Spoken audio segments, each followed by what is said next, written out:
ওই আমাদের গুপ্ত শত্রু। কিন্তু সে যেই হোক না কেন, আমার হাত থেকে আজ ওর নিস্তার নেই।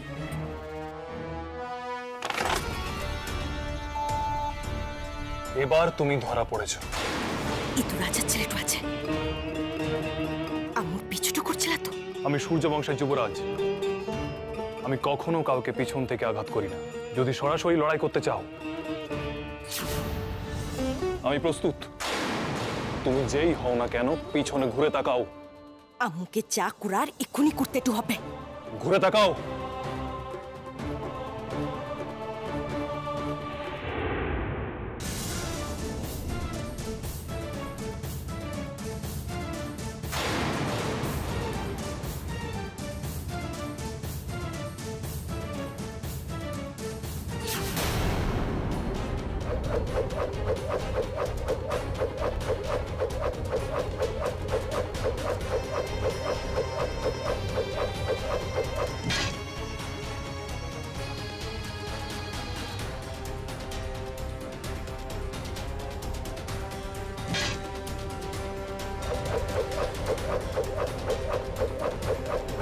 এরকম অস্ত্রচালনা তো আমার বন্ধু কৃষ্ণ ছাড়া আর কেউ করতে পারে না।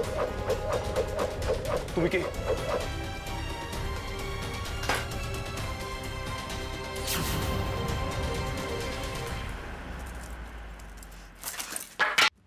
তুমি আমাদের রাজ্যের গুপ্ত শত্রু,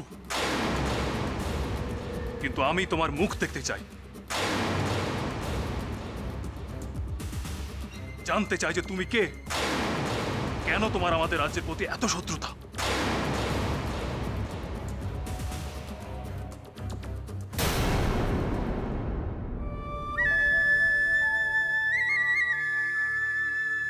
রাজকুমারী উর্মিমালা,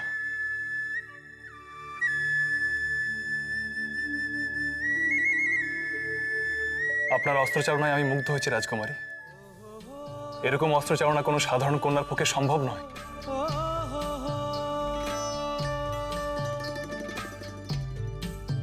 আমি আপনার উপর আক্রমণ করেছি রাজকুমারী, তার জন্য আমি ক্ষমা প্রার্থী।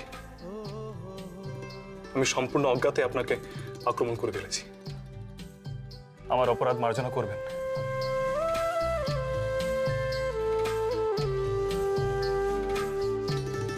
আপনার বীরত্ব মুগ্ধতার যোগ্য। আপনার অপরূপ সৌন্দর্য দেখে আমার বোধ হয়েছিল যে আপনাকে তিলে তিলে তিলোত্তমা বানিয়েছে সমুদ্রগড়।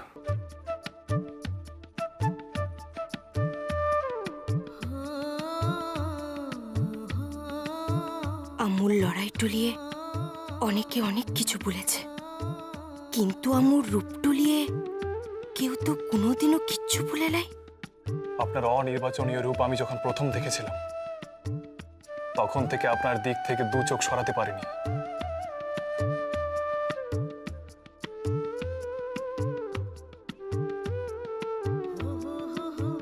হয়তো আমার অক্ষমতা, নয়তো আপনার সৌন্দর্যে জাদু। প্রথমে ভেবেছিলাম আপনার কাছে আপনার সৌন্দর্যই প্রধান সম্বল, কিন্তু না, আপনার বীরত্ব, আপনার অস্ত্রচালনা আর আপনার সৌন্দর্য একে অপরকে হারিয়ে দেবার মতো।